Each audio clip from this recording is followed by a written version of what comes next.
लग रहा है मेरा नया लुक? पता मैं बोर हो गई थी। बहुत अच्छा लग रहा है। तो इस बार पे सेल्फी तो बनती है ना? क्यों नहीं, जल्दी से।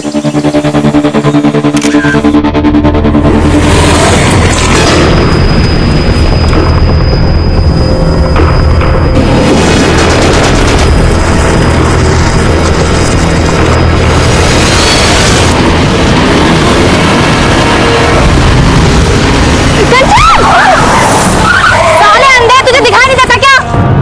उठो कंचन, तू ठीक है ना? छोड़ो दी। पता नहीं आजकल के ड्राइवर कौन दे देता है इनको ड्राइविंग लाइसेंस। अभी भी जो आपने देखा वो किसी के साथ भी हो सकता है।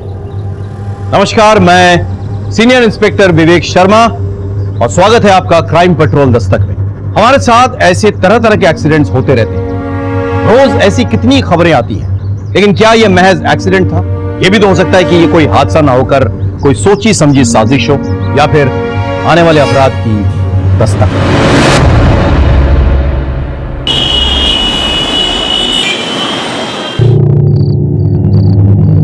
कब आओगे? अरे कानपुर तो जा रहा हूं मैं, 3 दिन में वापस आ जाऊंगा।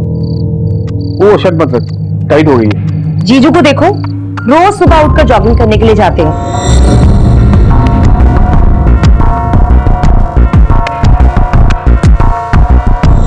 तू और तेरे जीजू, जब तक तू उसका नाम नहीं लेती ना सुबह से, तेरा खाना नहीं बचता, दिन नहीं गुजरता तेरा। मेरे जीजू है ही वर्ल्ड के बेस्ट जीजू।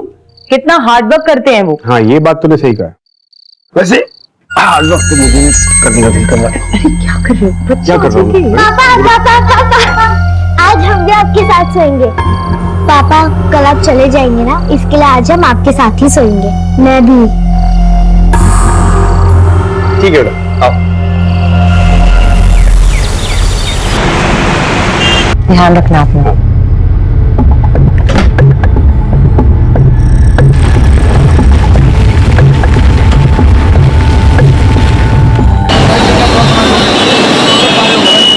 टेस्टी है ना गोलगप्पे? तुम्हारे साथ सब टेस्ट लगता है। चलो मैं पे करके आती हूँ। भैया 2 प्लेट के कितने हुए? Thank you. मम्मी उधर देखो, मौसा जी की कार।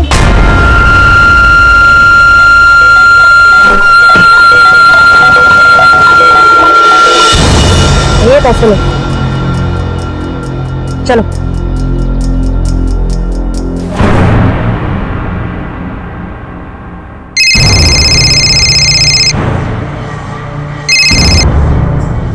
हाँ सुनीता, बोल। कंचन, हम लोग सनशाइन कैफे में बैठे हैं, जल्दी आ जा। चल ठीक है, मैं आती हूँ। आ रही है।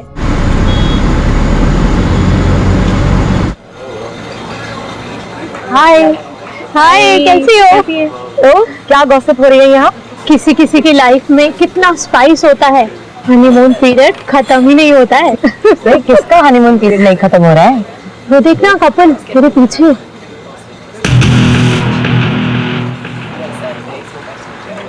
जीजू? वो तेरी दी जीजू है क्या?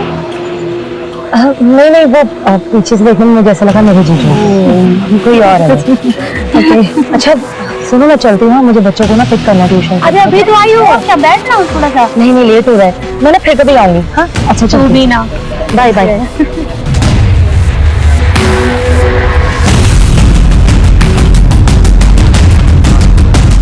Excuse me.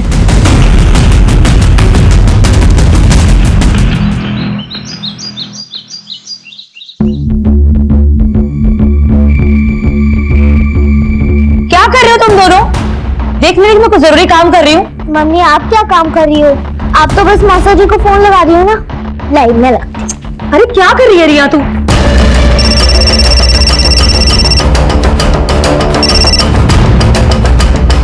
हेलो साली साहिबा। मौसा जी, मैं आपकी साली साहिबा नहीं हूँ, मैं आपकी रियू हूँ, रियू। ओ, तो हमारी रीवू को कैसे याद आई हमारी? मुझे नहीं आई, मम्मी को आई। वो तो बार बार आपको फोन कर रही हैं और काट रही हैं। कुछ इम्पोर्टेंट काम होगा, फोन दो जरा। सुना है कोई हमारी याद में बहुत तड़प रहा है। जीजू वो जुबान भी कांप रही है। बहुत मिस कर रही हो क्या? कवल कहाँ है? वो तो बिजनेस ट्रिप के लिए बाहर गए हुए हैं। अच्छा, तभी। आ जाओ, साथ में तुम्हारी बोरिंग दीदी को भी ले आता हूँ। वो बच्चे संभाल लेगी और हम मस्ती करेंगे। वो जीजू, एक्चुअली मुझे आपसे कुछ बहुत जरूरी बात करनी थी। क्या हुआ कंचन को? हाँ, मैं बात करती हूँ। क्या हुआ तुझे? नहीं दीदी, कुछ नहीं, मैं बाद में बात करती हूँ। हाँ, हेलो कंचन, काट दिया। थोड़ी परेशान लग रही थी। चलो ना, चल के देखते हैं। नहीं, मुझे अर्जेंट काम है, मुझे जाना है। तू चलिए। वो मेरी बात सुनती ही कहाँ है? सारी बातें तो वो आपसे शेयर करती हैं, और वैसे भी वर्ल्ड के बेस्ट जीजू जो हो आप। अरे यार, अर्जेंट काम है मुझे, तू चली जा। अच्छा सुन, वो डिनर मत बनाना, लेट हो जाऊंगा आने में।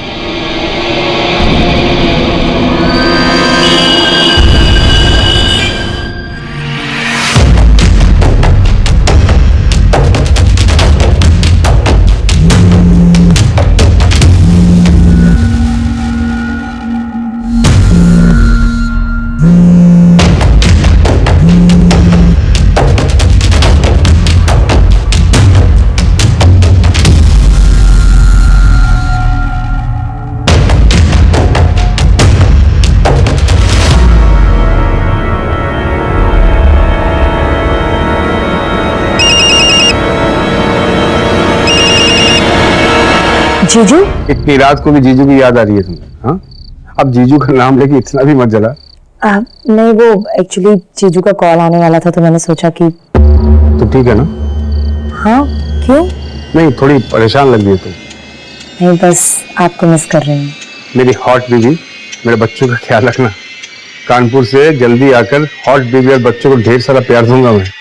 अभी रखता हूँ। Love you too, bye. Bye.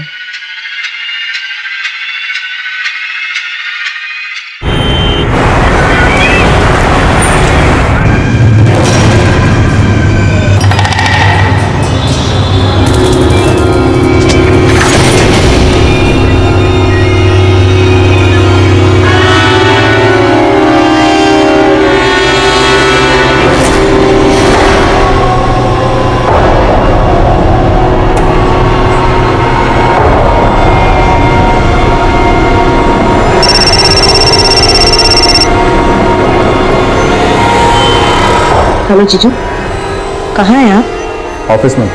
अच्छा, आप घर आ जाइए, मुझे आपसे कुछ जरूरी बात करनी है। बच्चे कहाँ हैं? बच्चे ट्यूशन गए हैं। बाय।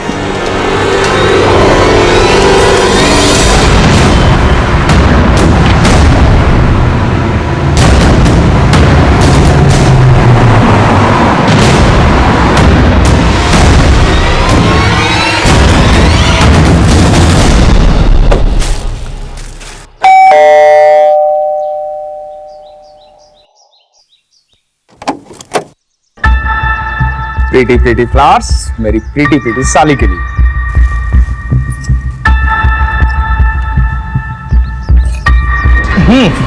बोल। मैं चाय बना के लाती। अरे तुम्हारे हाथ की अदरक की चाय? सुनना, मैं हेल्प करता हूं।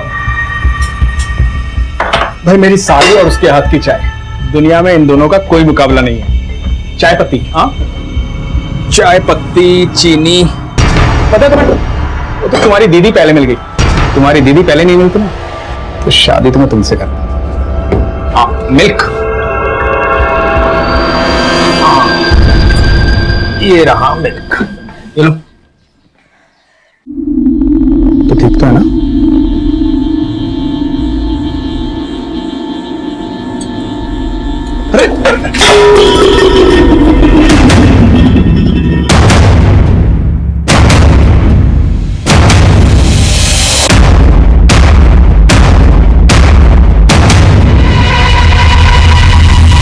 See, I'm sorry. जो हुआ उसे भूल जाओ, ऐसा नहीं होना चाहिए था। किसी को बताना मत, बहुत बदनामी हो गई।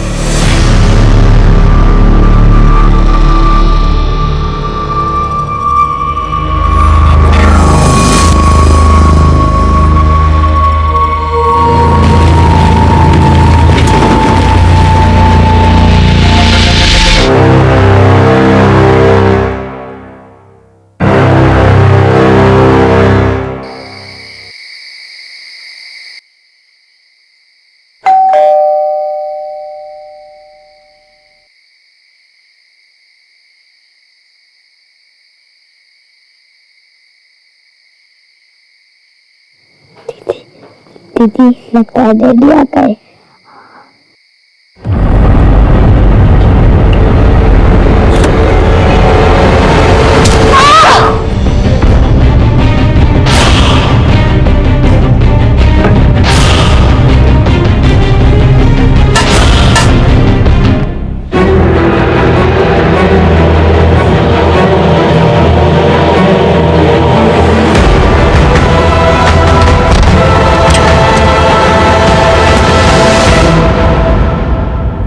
कहाँ गए थे? अरे वो बिजनेस का कुछ काम आ गया था इसलिए। तुम भी ना, अब कल घर चले जाओगे, थोड़ा समय तो मेरे साथ बिताया करो। मैं तो हमेशा तुम्हारे साथ रहना चाहता हूँ। सच।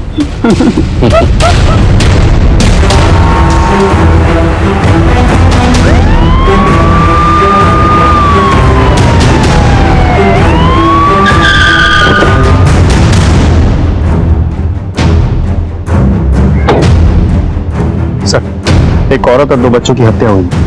हस्बैंड घर पे ही है।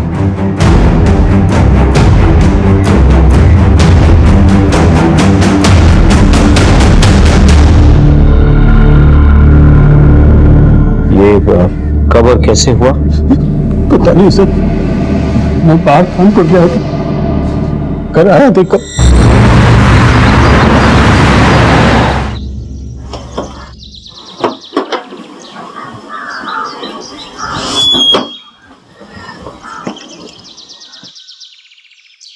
सुबह सुबह ही कहाँ चलेगी? कंचन कहाँ हो?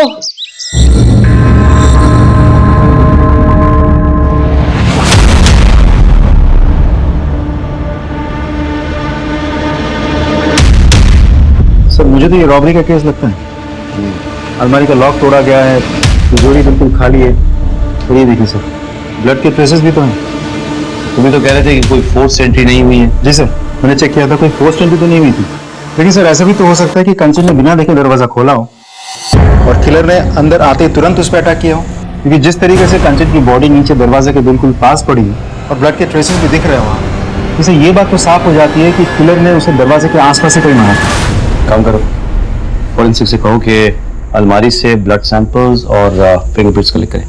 सर, अच्छा, ऊपर वाले अलमारी में कोई कैश ज्वेलरी वगैरह कुछ था क्या?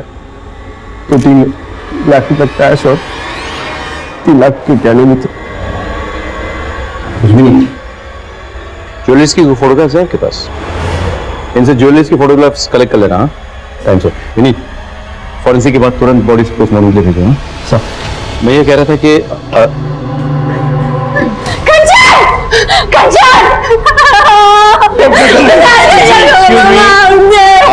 लोग कौन है?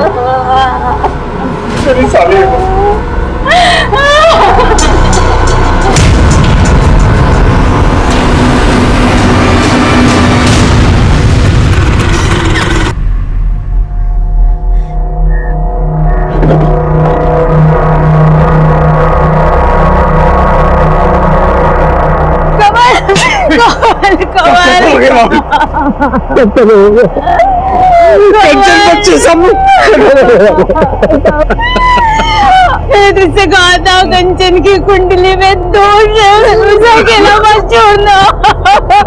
तुझे एक बात नहीं मानी।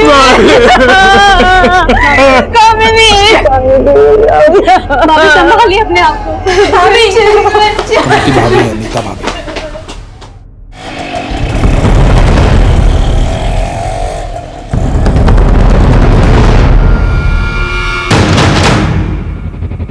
फुटेज निकालो।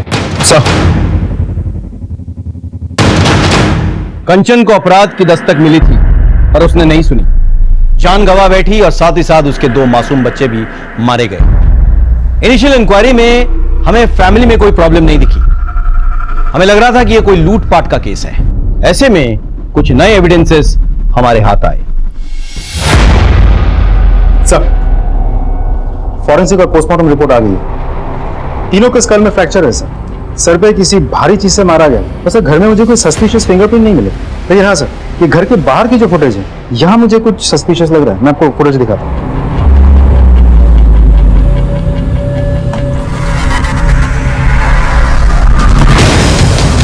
दिल्ली की इतनी गर्मी में ये उड़ उड़ के कहाँ जा रहा है? हाथ में ग्लव्स है, चेहरे पर दुपट्टा है। I'm sure अपनी आइडेंटिटी छुपाने के लिए सब कुछ किया है इसने। साइकिल तो लेडीज वाली लगी है, लेकिन इसमें मर्द बैठा है या औरत ये नहीं पता चल रहा। ग्लव्स पहन रखा है इसलिए फिंगरप्रिंट भी नहीं है। और ये देखिए सर, हथौड़ा, शायद इसने मर्डर इसी से किया है। और अलमारी भी इसी से तोड़ा है। बहुत प्लानिंग के साथ मर्डर और रॉबरी किया है सर इसने, मुझे तो डाउट है इतनी रात को कंचन एक अनजान आदमी के लिए दरवाजा क्यों खोलेगी? सर वो नींद में थी, ध्यान नहीं दिया, नींद से उसका दरवाजा खोल दिया होगा। पॉसिबल है, लेकिन ये भी तो पॉसिबल है कि वो जाना पहचाना था, इसीलिए कंचन ने दरवाजा खोला और अंदर आकर उसने कंचन और उसके बच्चों की बेरहमी से हत्या कर डाली और इस कत्ल को लूट की शक्ल दे दी। पॉसिबल है सर, लेकिन ये भी तो हो सकता है कि किलर को पहले से ही पता था कि घर में कैश और ज्वेलरी रहते हैं, इसीलिए लूटपाट के इरादे से ही वो घर में घुसा, एक एक करके सबको मारा, कैश और ज्वेलरी लिया और फरार हो गया। यही तो पता करना है कि ये लूट के लिए मर्डर था या मर्डर करके सिर्फ लूट की शक्ल दी गई। एनीवे, साइकिल का कुछ पता चला? सर मैंने सारे फुटेज चेक किए, लेकिन कंचन के घर से 2 गली तक ही फॉलो अप कर पाए, फिर साइकिल कुछ पता नहीं चला। अंजना तुम एक काम करो, वो एरिया के आसपास भी चेक करो, हो सकता है वहां से कुछ पता चले। ओके, देखना यह है कि कंचन की किसी से दुश्मनी थी या नहीं।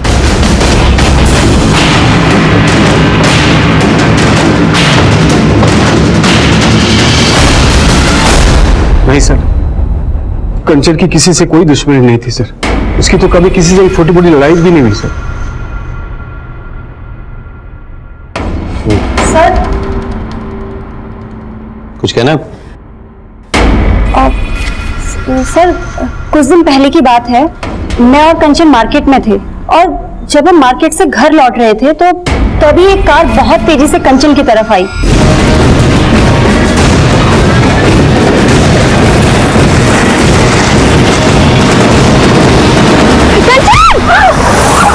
साले अंधे, तुझे दिखाई नहीं देता क्या? उठो कंचन। सर मैंने कंचन को अपनी तरफ खींच लिया, लेकिन मुझे ऐसे लगा जैसे वो कार उससे जानबूझकर टक्कर मारना चाहती थी। एग्जैक्टली किस एरिया में हुआ? बसंत कुंज के एरिया में। विनीत सर, वसंत कुंज एरिया के सारे सीसीटीवी चेक करो, मुझे फुटेज चाहिए। Thank you so much.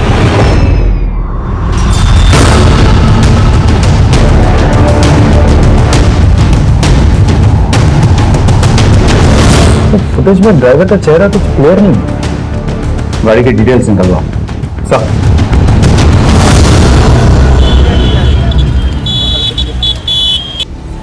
Sir हमारी टीम को ग्रेटर कैलाश में एक लवारिस लेडी सेकंड हुई है जो सीसीटीवी फुटेज से बिल्कुल मैच करती है।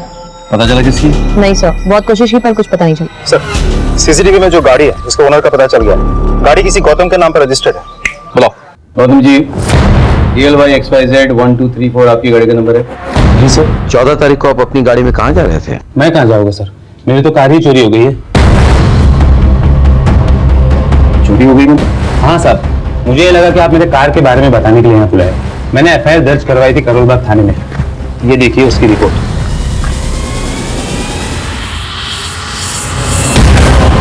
11 जुलाई को मेरी कार चोरी हुई थी सर, कुछ पता चला सर? नहीं, अभी कुछ पता नहीं चला, पता चलते ही आपको खबर कर देंगे। अब जा सकते हैं। ठीक है सर। नहीं, तुम एक काम करो, कंचन के घर के बाहर जो सीसीटीवी कैमरा है प्लस आसपास के इलाके में जो भी सीसीटीवी कैमरा मिले उसके फुटेज निकलवाओ तुम 1 हफ्ता पहले की। Okay sir.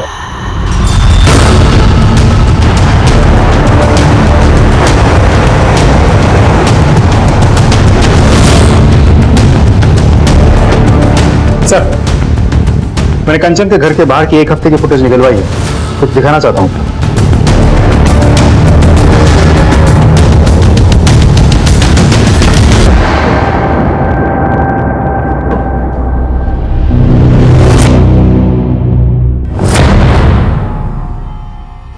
ये तो साफ है कि आप अपनी बहन और अपने पति की जासूसी कर रही थी। सवाल ये उठता है कि क्यों?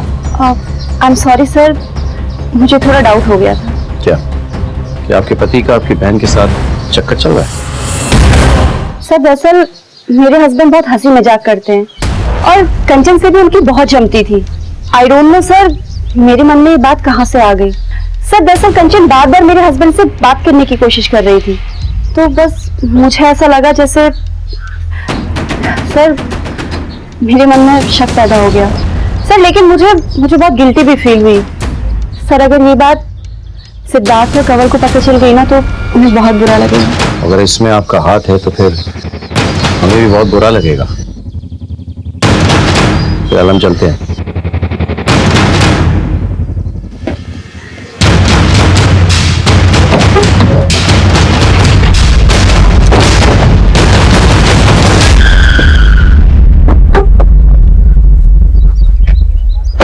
हमने कामिनी पर नजर रखी, उसके कॉल रिकॉर्ड्स निकलवाए, लेकिन वो क्लीन लग रही थी। और भी कई सारे लीड्स हमारे हाथ आए, लेकिन उससे कोई फायदा नहीं हुआ। सारे रास्ते कहीं ना कहीं जाकर बंद हो रहे थे।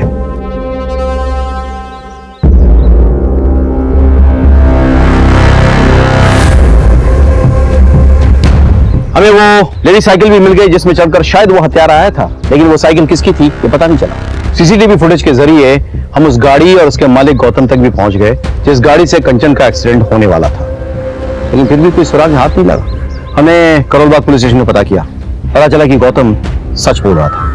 गौतम का कोई पुराना क्रिमिनल रिकॉर्ड्स भी नहीं मिला। पता नहीं क्यों मुझे ऐसा लग रहा था कि हो ना हो कोई जानने वाला है जिसने कंचन और उसके बच्चों को मारा है। मैंने कहा कि चलो घर वालों की हिस्ट्री निकालो। जब हमने कंवल का कॉल रिकॉर्ड चेक किया तो मुझे शक हुआ। सर हाँ, कंवल की कॉल रिकॉर्ड आ गई। वो कानपुर कभी गया ही नहीं था, यही था दिल्ली में, पारगंज एरिया में।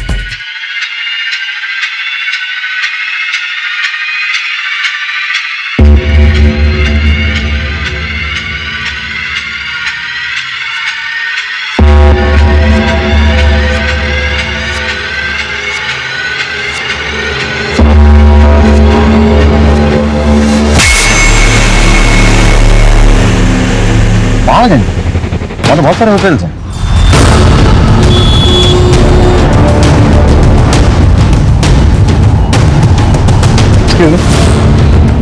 ये फोटो देखिए जरा, कंवल खन्ना आपके होटल में आया था? जी सर, ये और इनकी मिसेज दोनों आए थे।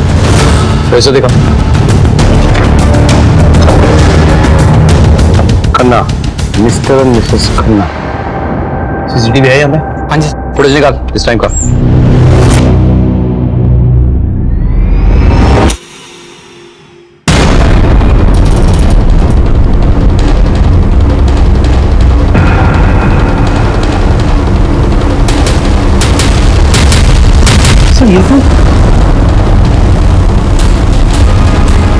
आप कानपुर में नहीं दिल्ली में थे, वो भी पहाड़गंज में एक होटल में। पहाड़गंज के होटल में आप क्या कर रहे थे? Mister and Mrs Khanna. लेकिन मिसेस खन्ना तो थी नहीं वहां पर। ठीक है सर, वो मिसेस खन्ना मेरी भाभी है, मिसेस नीता खन्ना। अच्छा, तो अपने बीवी से झूठ बोलकर आप अपने भाभी के साथ बंद कमरे में एक होटल में क्या कर रहे थे? जबान संभाल कर बात करिए इंस्पेक्टर। आप किसी सड़क छाप इंसान से बात नहीं कर रहे हैं, आप खन्ना फैमिली से बात कर रहे हैं। नीता जी, पहली बात तो ये है कि आप फिलहाल पुलिस स्टेशन में हैं, तो जरा तमीज से पेश आइए। और दूसरी बात, कंवल जी को अगर अपनी फैमिली की इज्जत की इतनी परवाह थी तो 3 दिन तक झूठ बोलकर होटल के कमरे में आपके साथ क्या कर रहे थे? क्यों? कानून की ऐसी कौन सी किताब में लिखा है कि देवर और भाभी किसी होटल में कमरा लेकर एक साथ नहीं रह सकते? कानून की किसी किताब में ये नहीं लिखा हुआ, लेकिन ये जरूर लिखा हुआ है कि देवर और भाभी मिलकर किसी का मर्डर नहीं कर सकते हैं। हमने कंचन और बच्चों को नहीं मारा है इंस्पेक्टर साहब। देखिए सर, मैं 15 साल का था सिर्फ, तो भैया गुजर गए। भाभी ने मुझे पाल पोस कर बड़ा किया। मेरे शादी के बाद कंचन को भाभी से प्रॉब्लम्स होने लगे, क्योंकि मॉर्निंग सोच की थी और भाभी को पुरानी सोच की। दोनों में इश्यूज होने लगे, भाभी गांव चले गई। कंचन को मेरा भाभी से मिलना जुलना बिल्कुल पसंद नहीं था, लेकिन मैं अपनी जिम्मेदारी से कैसे मुंह फेर लेता सब बताइए आप। इसीलिए मैं छुपकर होटल के कमरे में जाता ताकि इनको मैं घर खर्ची के लिए कुछ पैसे दे सकूं, बस। होटल के कमरे में छुप छुप कर? अगर मैं बंद कमरे में अपनी भाभी से मिलता तो उसमें गलत क्या है सर? रहने दो कंवल, ये लोग हमारे रिश्ते को नहीं समझेंगे। आगे चाहूंगी, चलो कंवल।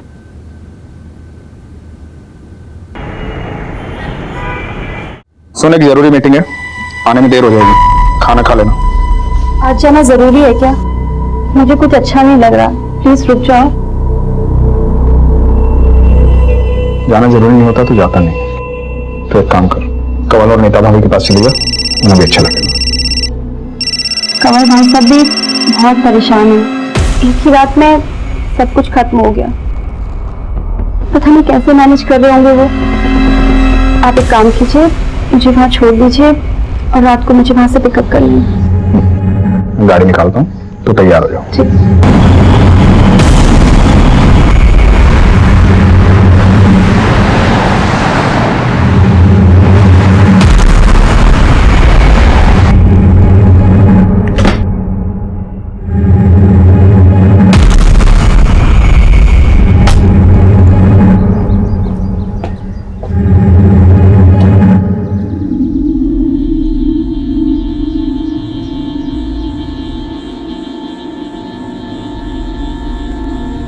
नीता भाभी,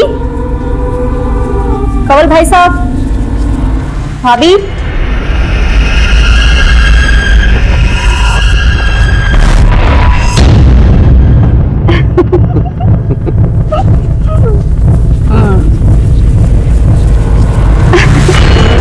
क्यों बार बार फोन कर रही थी? कितनी बार कहा था फोन मत कर? घर में इतना बड़ा कांड हुआ है, थोड़े दिन के लिए भूल जाओ मुझे। फोन मत करना प्लीज। कामनी को इस समय में नहीं छोड़ सकता मैं। छोड़ो, ये क्या है?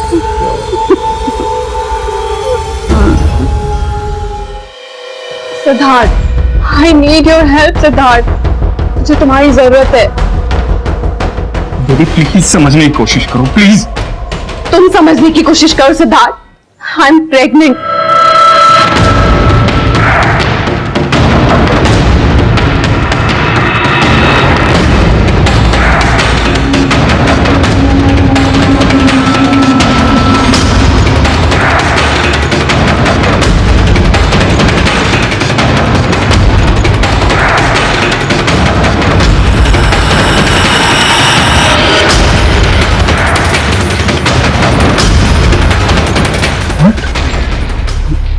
ये कब हुआ? अरे हमने प्रोटेक्शन यूज की थी। कभी कभी प्रोटेक्शन फेल हो जाती है। बेबी, मैंने तुम्हें बताया था हमारा कोई फ्यूचर नहीं है। और देखो मैंने बताया था मैं शादीशुदा हूँ। ये सब बताने की जरूरत नहीं है। अरे मैं नहीं बोल रही हूँ कि तुम मुझसे शादी करो या मेरे बच्चे को अडॉप्ट करो। मैं खुद इस बच्चे को नहीं अपनाना चाहती हूँ। मैं अपना करियर स्पॉइल नहीं करना चाहती इस बच्चे के लिए। मैं सिर्फ इतना चाहती हूँ कि तुम मेरे साथ हॉस्पिटल चलो। अगर मैं अकेले जाऊंगी ना सिद्धार्थ, तो ये मेरे लिए बहुत बड़ी एम्बैरेसमेंट होगी। मैं बस तुमसे रिक्वेस्ट कर रही हूँ, बस एक बार ये अबॉर्शन हो जाए ना, उसके बाद देखते हैं हमारे रिलेशनशिप का क्या करना है।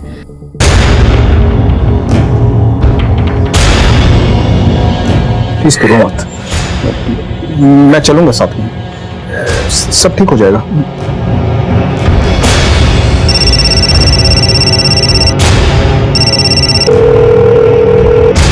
ये सिद्धार्थ फोन क्यों नहीं उठा रहे? सिद्धार्थ, मेरी इस हालत में भी तुम्हें तुम्हारी वाइफ की पड़ी हुई है ना? सिद्धार्थ, तुम्हें मेरी कोई फिक्र नहीं है। ऐसा नहीं है देवी, प्लीज ऐसा नहीं है। फोन उठाओ प्लीज।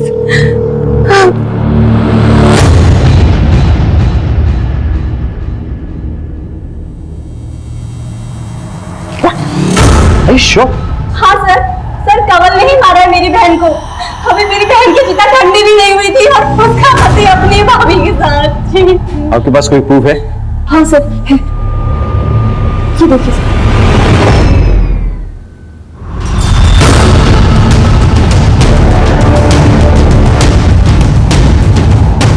सर, मैंने कुछ नहीं किया सर। तेरे पवित्र रिश्ते की तो पोल खुल गई है। अपने बीवी बच्चों को क्यों मारा ये तू बताएगा या तेरी पूजनीय भाभी? मेरा यकीन कीजिए सर, हमने कुछ नहीं किया। कमीना है तो कमीना। क्या आती है मुझे तुझ पर?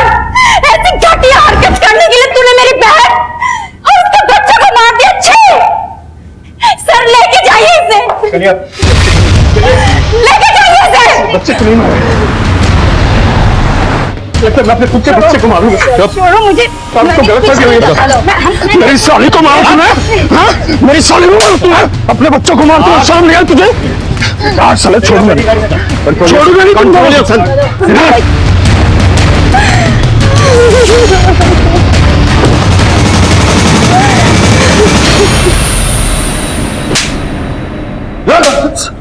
तब तक मारूंगा जब तक सच नहीं बनेगा।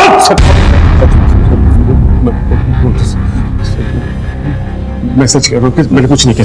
अच्छा, मेरी भाभी के साथ मेरा गलत रिश्ता था, लेकिन वो भैया के गुजरने के बाद हमारी नजदीकें बढ़ गई।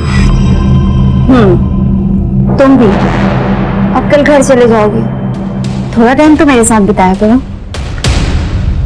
मैं तो हमेशा तुम्हारे साथ रहना चाहता हूँ। सच? भरोसा रखो। कमल की शादी हो गई और हमें तो एक दूसरे की आदत सी पड़ गई थी।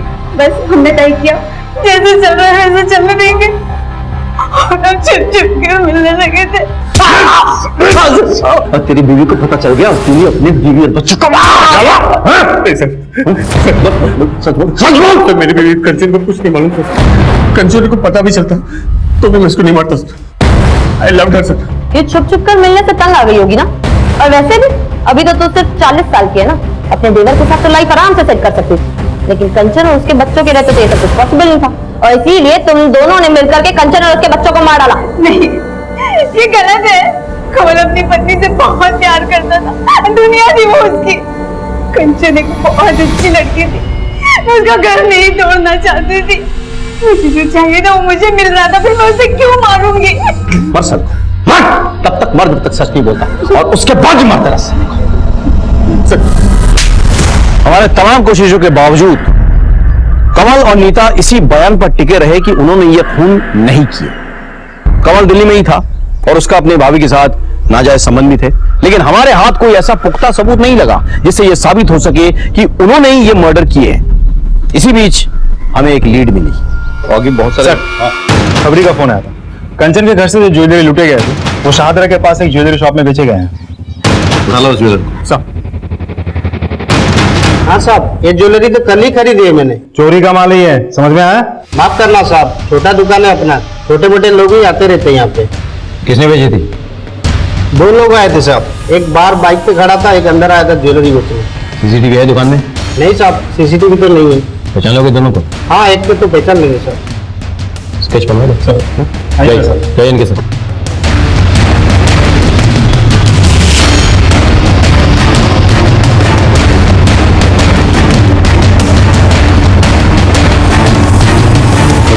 सर स्केच बन गया। तो हमारे सस्पेक्ट में से कोई भी नहीं। सर हो सकता है मामला सच में रॉबरी का हो और ये आदमी उसी गैंग का कोई हो। पर ये भी तो हो सकता है ना कि कमल ने इस आदमी को भेजा हो ज्वेलरी बेचने के लिए। तो एक काम करो, इस स्केच को तुम हर एक पुलिस स्टेशन में सर्कुलेट कराओ, पता करो ये कोई हिस्ट्री शीट है या नहीं, और अपने खबरियों को भी भेज दो। मुझे ये आदमी किसी भी हालत में चाहिए। सेकेंडली, कमल और नीता तो अपने साथी को जानते होंगे, तो उनको बुला। It's fine sir. Thank you.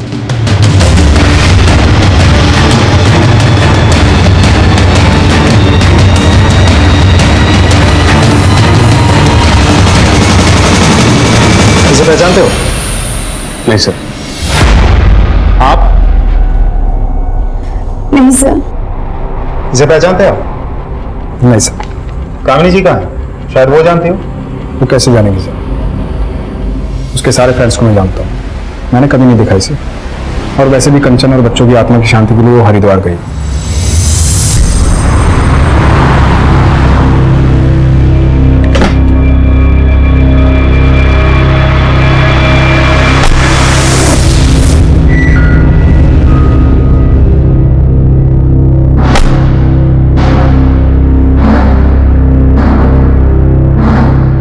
Doctor, मुझे इसका ऑपरेशन करवाना है। हम दोनों बच्चा नहीं चाहते। ये आपकी पत्नी है? नहीं, ये मेरी गर्लफ्रेंड है। दरअसल क्या है ना, हम लिविंग रिलेशनशिप में रहते हैं, करियर की बात है। ओके, मैं कल के लिए बुकिंग ले लेता हूँ और आपको ना कुछ टेस्ट कराने पड़ेंगे। मिश्रा जी, ये टेस्ट करवा लेना, ठीक है? अब तो चाहिए इनके साथ।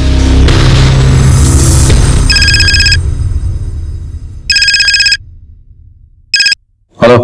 हाँ सर, आपने जो स्केच दिया था वो लड़का आया है क्लिनिक में एक लौंडिया लेकर, अच्छा बच्चा गिराने की बात कर रहे हैं। हाँ सर, कल सुबह आएगा फिर। गुड गुड, ठीक है, थैंक यू सो मच।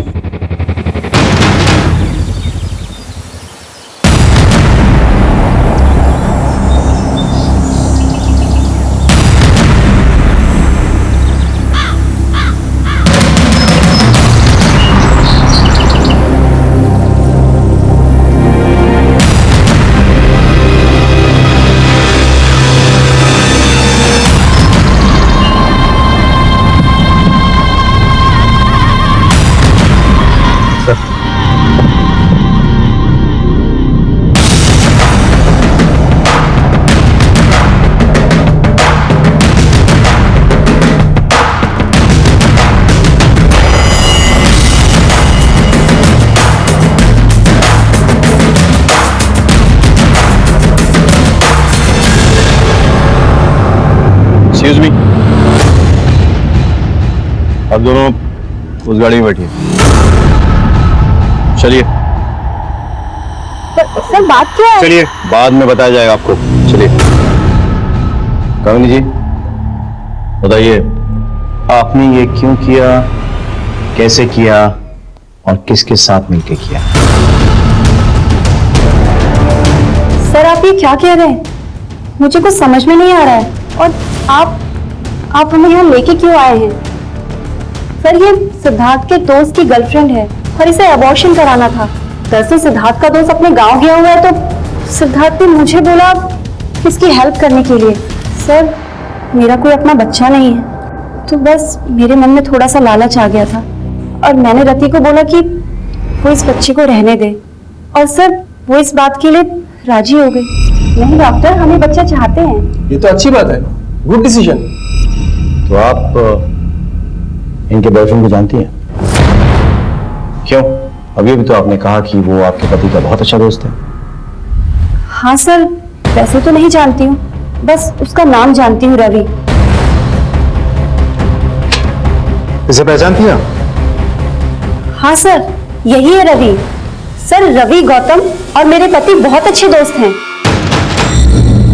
11 जुलाई को मेरी कार चोरी हुई थी सर। लगता है ये गौतम वही है जिसके कार से एक्सीडेंट हुआ था। गौतम तो कामिनी जी, क्या आप जानती हैं जिस शख्स की गर्लफ्रेंड को आप हेल्प करने की कोशिश कर रही हैं उसका शायद डायरेक्ट ताल्लुक आपकी बहन के मर्डर से है। क्या? या जो गहने आपके बहन के घर से गायब हुए थे ना, उनको रवि नहीं बेचा है। तो कहाँ है तुम्हारा बॉयफ्रेंड? सर रवि मेरा बॉयफ्रेंड नहीं है। तो फिर कौन है वो हॉस्पिटल क्यों गया था? बच्चा किसका है ये? बोलना। बच्चा किसका है? सिद्धार्थ।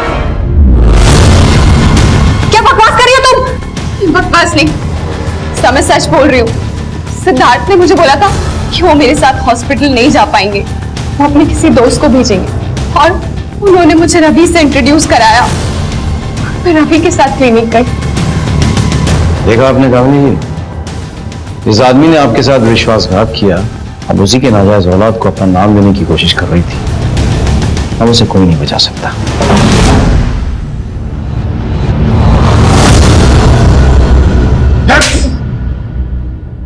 चल। सर कंचन को मेरे और रति के बारे में पता चल गया।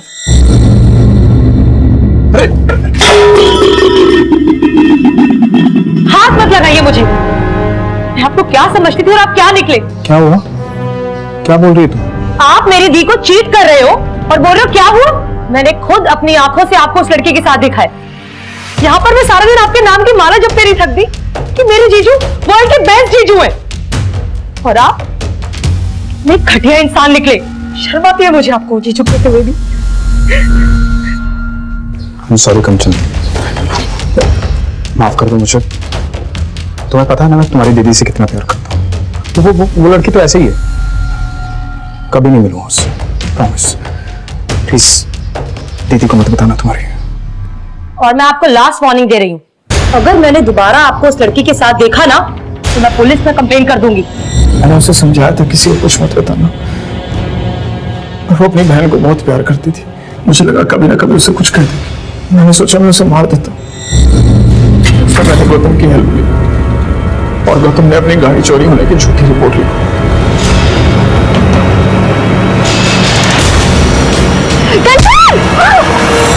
वो बच गई थी सर। मेरी टेंशन और बढ़ गई थी। मुझे लगा कि मुझे खुद उसे मार दूंगा। मैंने अपनी बीवी कामली के कपड़े पहने और मैंने रास्ते से लेडीज साइकिल उठाई और फिर मैं कंचन के घर गया।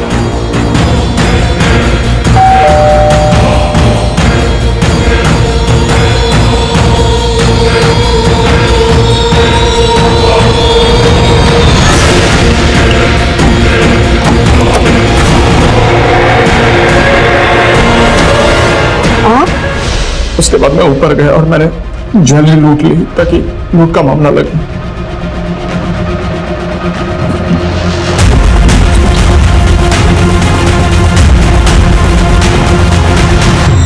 मैंने सारी ज्वेलरी गौतम और रवि को दे दी और मैं उन्हें कहा था कि इसे बेचना मत, पर वो साले कमीने। वो कमीना है? कमीना तूने उस औरत को मारा जो तुझे इतना मानती थी, इतना भरोसा करती थी, और सिर्फ उस औरत को नहीं, तूने उसके 2 मासूम बच्चों को मार डाला। तुझे तो जो सजा मिले वो भी कम है।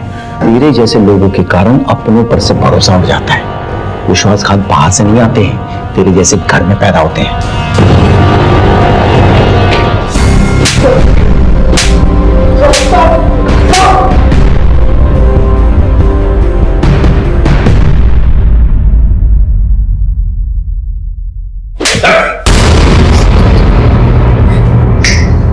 चलो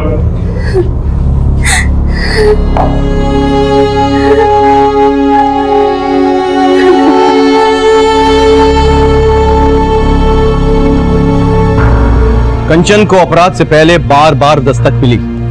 उसने गोलगप्पे वाले के पास सिद्धार्थ की गाड़ी में रति को देखा, दोनों को कैफे में रोमांस करते देखा, झंडे वाले मेट्रो स्टेशन में भी उसने दोनों को देखा। लेकिन वो इस दस्तक को समझ नहीं पाई। वो ये नहीं समझ पाई कि जो आदमी अपनी पत्नी को धोखा दे सकता है वो किसी भी हद तक गिर सकता है। लेकिन उसने इस बात का जिक्र अपने दीदी से नहीं किया, क्योंकि वो अपने दीदी के घर में दरार नहीं पैदा करना चाहती थी।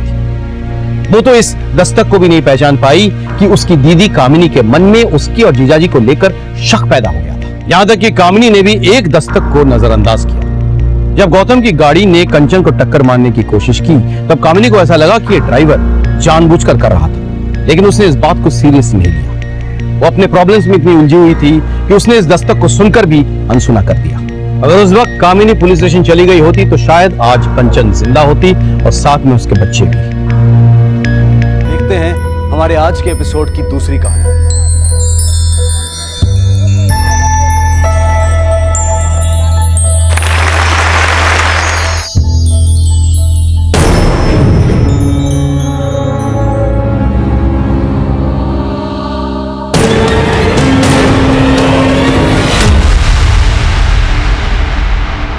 नमस्कार, आदाब।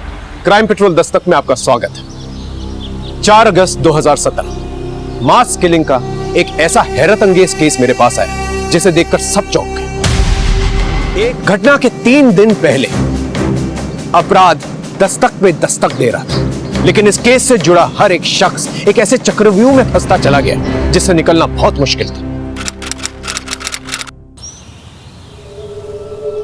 2 पहलवानों के बीच कांटे की टक्कर देखिए। अरे पूरी तालियों से और सीटियों से अखाड़ा का मैदान गूंज उठा है। अब देखना यह है हमें कि बलबीर पहलवान को सूरज पहलवान कैसे मात करके इस दंगल का विजेता बनता है।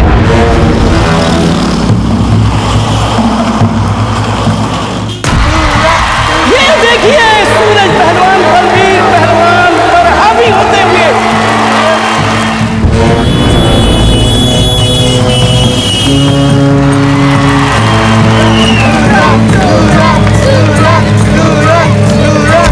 ये देखिए सूरज पहलवान ने एक और मात दिया। तालियां।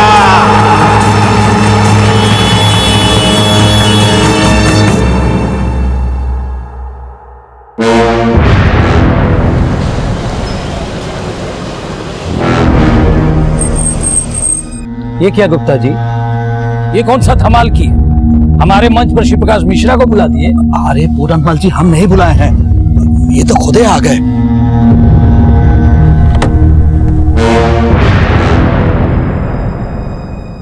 अब आ गए तो इनका वेलकम तो करना ही पड़ेगा। हम अभी आते हैं।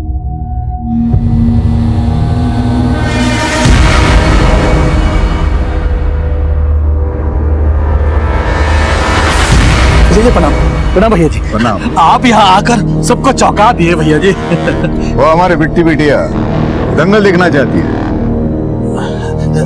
लेकिन भैया जी वो दंगल तो खत्म हो गया। क्या खत्म हो गया बे? हाँ? दिखता नहीं है, भाई जी आए हैं। जा फिर से शुरू करवा। कौन दिक्कत हैगा? नहीं नहीं भैया जी, अब आप है तो भला का दिक्कत। जा बोल दे पूरनमल को कि निकल जाए यहाँ से।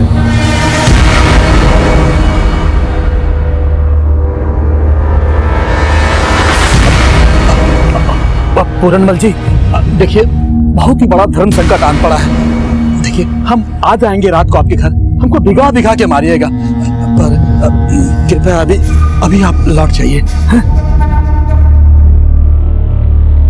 आइए भैया, आइए भैया जी, आइए आइए आइए आइए।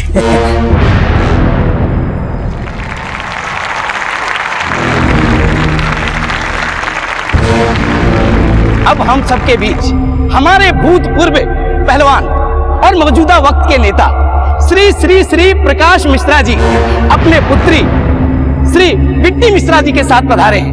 इनके आने के उपलक्ष्य में पिछले राउंड का कुश्ती कैंसल, ये मुकाबला फिर से शुरू होगा। अरे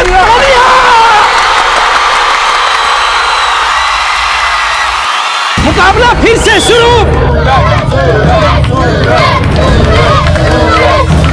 और ये देखिए बलबीर पहलवान का शानदार पलटवार।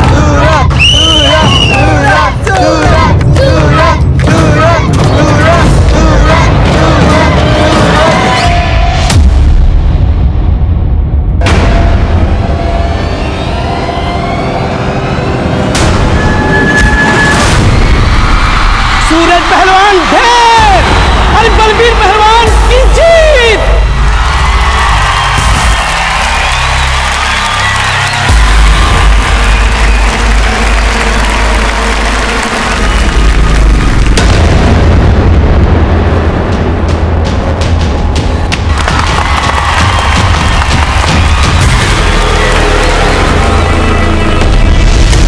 ठीक है, कुछ और मालूम चले तो हमको बताना। ज्योति बेटा, तुम्हारे पापा जैसे भी हो, लेकिन लड़का अच्छा ढूंढे हैं तुम्हारे लिए, और त्रिपाठी जी का खानदान भी अच्छा है। हम सोचे कि बात आगे बढ़ाएं। अम्मा, कुछ आगे बढ़ने वाला नहीं है। आपके पूज्य पति श्री प्रकाश मिश्रा जी अपने गंदे खून को बिटिया बिटिया करने लगे। बिट्टी को दंगल दिखाने लेकर गए थे। जानते हैं सर, बार बार बोलकर काहे फुकाते होंगे। हमसे तो ये सब बर्दाश्त ही नहीं होता है, और हमको ये समझ में नहीं आता कि आप काहे मौन धारण किए बैठी हो। अरे जब भैंसे ही पानी में हो तो बार बार बीन बजाने का क्या फायदा। ना हम तुम्हारे पापा को छोड़ सकते हैं, और ना तुम्हारे पापा उस दमयंती उसकी बेटी को। अब बोलो, कौन सा अगरबत्ती जलाए कि दोनों मक्खियां बीन बनाना छोड़ दे। काहे की अगरबत्ती अम्मा, हमारा बस चले ना तो हम तो सबको आग लगा दें।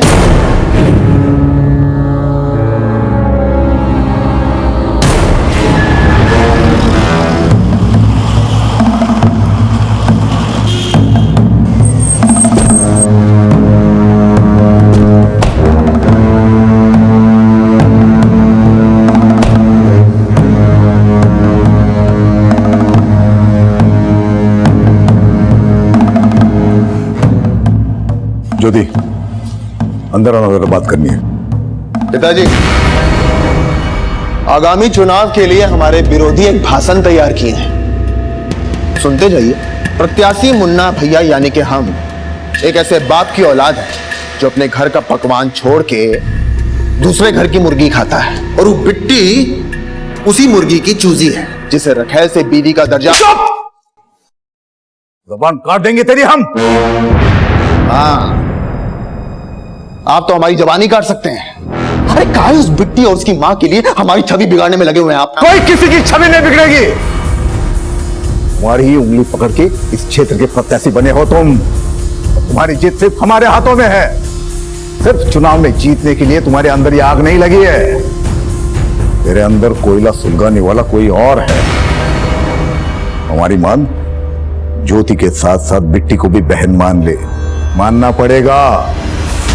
हमारे साथ ये राजनीति ना खेलो तुम, वरना ना ही नेता रहोगे, ना ही अभिनेता बन के भाषण कर पाओगे। ज्योति,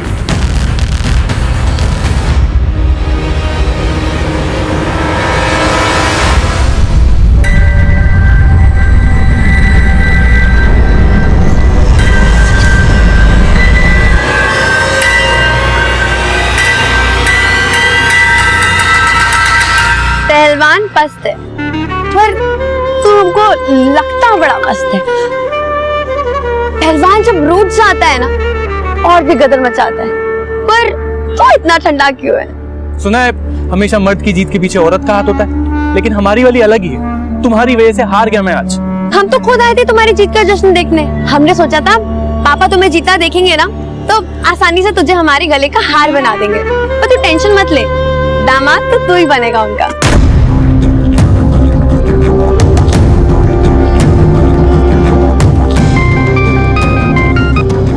हाँ बोल, क्या बात कर रहे थे? वो लड़का तुम्हें पसंद आया? हाँ, वो माँ ने बोला। अपनी माँ की नहीं, अपनी बात करो। भैया जी,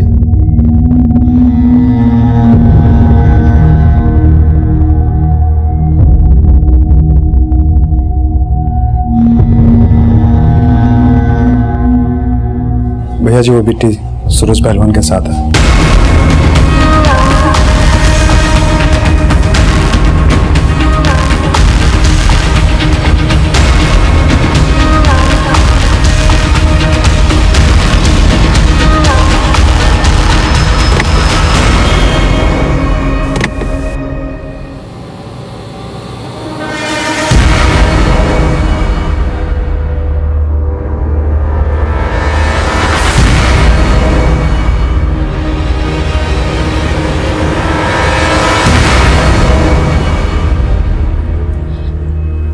क्या हुआ? बिट्टी कहाँ है?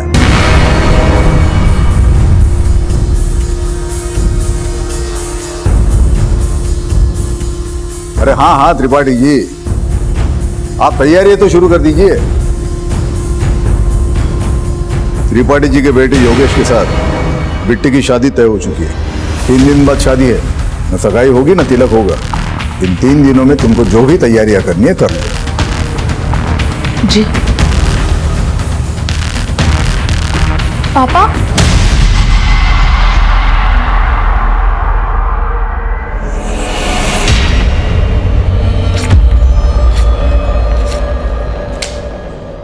अब ज्योति की तस्वीर अपने दिलो दिमाग से निकाल दे और बिट्टी को बचा ले। 3 दिन बाद में शादी है, तैयारी शुरू कर दो। 3 दिन में? अरे 3 दिन में ये सब कैसे होगा? माँ जी, सोने की चिड़िया पिंजरे फंसी है। 3 दिन बाद क्या, 3 घंटे बाद भी शादी हो ना तो कर लेनी चाहिए। क्यों बाबूजी, कपड़े सारे रेडीमेड खरीद लेंगे और घोड़ी बाजे वाले को दुगना दाम भी दिया ना तो भी फायदा है अपना।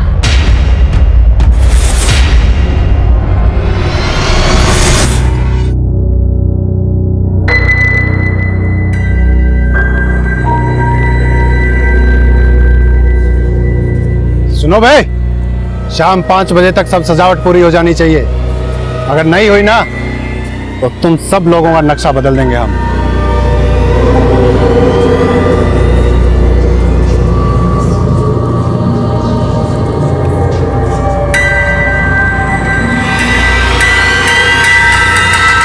अम्मा वो हमारे जख्म पे नमक मिर्ची छिड़क रहे हैं। ज्योति का दिल तोड़ के हमारे घर से वो बिट्टी का ब्याह हो रहा है। हमारा तो खून खोल रहा है अम्मा। पर आप काहे शांत खड़ी हो? बेटा, हमारा बीपी ना थोड़ा लो वाला है। थोड़ा सा टेंशन होता है तो मन बैठ जाता है, लेकिन ऐसे बैठने से काम नहीं चलेगा ना। बिट्टी का शादी है, बेटी तो बेटी होता है ना, चाहे वो सौत का ही क्यों ना हो। हर्ष तो निभाना ही पड़ेगा। ज्योति, जा कपड़े बदल ले। जी। और मुन्ना तू भी, तुम्हारी बिट्टी बहन का शादी है, विदाई तो करना ही पड़ेगा ना।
दूल्हे की साली हो, जूता नहीं चुराए, कम से कम दूल्हा दुल्हन के साथ भोज तो कर लो। नहीं भाभी रहने अरे दीजिए। बैठो, मैं भी आती हूँ। ज्योति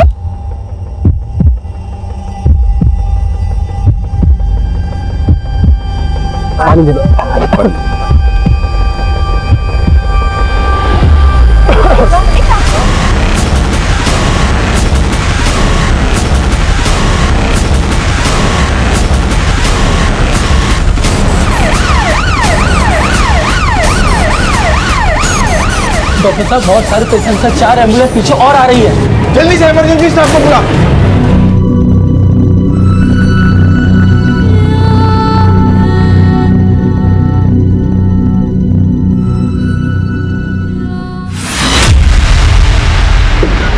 सर, एक इंफॉर्मेशन आई है। नव विकास पार्टी के नेता श्री प्रकाश मिश्रा की बेटी की शादी थी आज। शादी का खाना खाकर कई लोग हॉस्पिटलाइज हो गए थे। दूल्हा दुल्हन को तो डेड डिक्लेयर कर दिया गया है, लेकिन कई लोग अभी भी सीरियस कंडीशन में। तेरी नाक के नीचे इतना सब कुछ हो गया और तुझे पता तक नहीं। भैया जी, वो हलवाई भी गायब है, उसको उठाने के लिए भेजे। नहीं, सिर्फ हलवाई का काम नहीं है, कोई और है जो उस हलवाई को चूरन दिया या कांड करने के लिए। उठा के तोड़ दे उसको और पूछ किसके कहने पे किया यह सब। ठीक है भाई जी।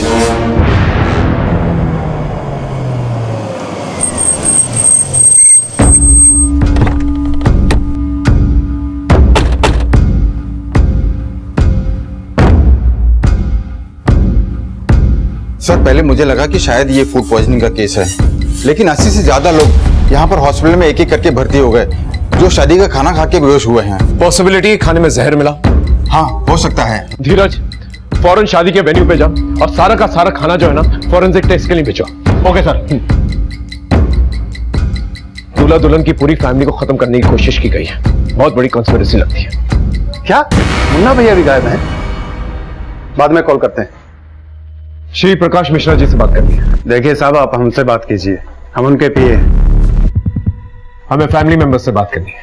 साहब, मैं दूल्हे का फादर हूं। दूल्हा दुल्हन के साथ साथ मेरी बेटी और उनके 2 बच्चे भी। साहब, मेरी बेटी के अलावा हमारे और 2 रिश्तेदार भी, लड़के वालों की ओर से और हमारी ओर से बहुत से रिश्तेदार। जी माफ करना, अब हम बात करने की स्थिति में नहीं है। हम आपकी तकलीफ समझ सकते हैं, लेकिन आपको किसी पे कोई शक? हमने कहा ना, इस वक्त हम कोई बात नहीं करना चाहते।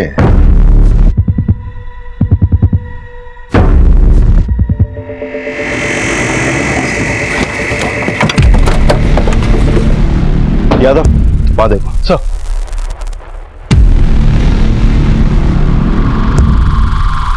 ये सारा खाना फॉरेंसिक के लिए भेजो, कुछ भी छूटना नहीं चाहिए। सर, यहाँ पे सभी लोग हलवाई को ब्लेम कर रहे हैं। जैसे लोग बेहोश होना स्टार्ट हुए, हलवाई और उसके कारीगर यहाँ से भाग गए। अंदर चेक कर दो।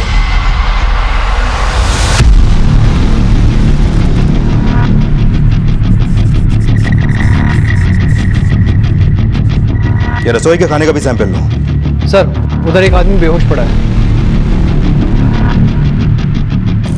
ये देखिए सर। पीछे।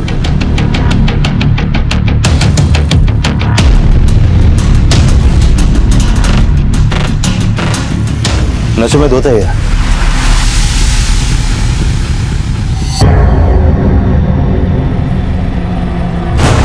ये है कौन?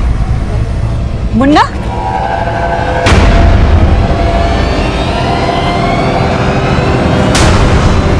ये पिस्तौल कस्टडी में लो और उसको थाने लेकर आओ। सर, ये सारे मेहमान उस हलवाई को ही ब्लेम कर रहे हैं और इस हादसे के बाद से ही उस हलवाई के सारे कारीगर भी गायब हैं। पता करो सब कहाँ हैं, उन्हें उठा के लेके आओ। और एक बात सर, श्री प्रकाश का बेटा मुन्ना यहाँ पर नशे की हालत में मिला है। इतना सब हो गया है, लेकिन वो बिल्कुल भी होश में नहीं है और उसके पास एक पिस्तौल भी मिली है सर।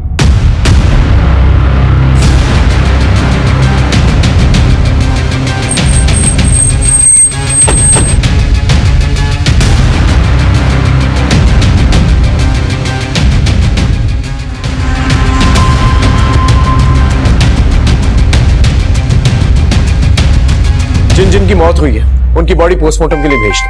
सर। हाँ बोलो।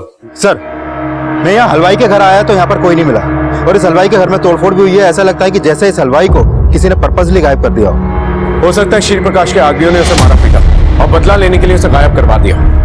तभी श्री प्रकाश जो है किसी पर शक जाहिर नहीं कर रहा है। उस हलवाई के कर्मचारियों से बात करना, पूछना जरा कि किसने मारपीट की है वहां पर। Okay sir.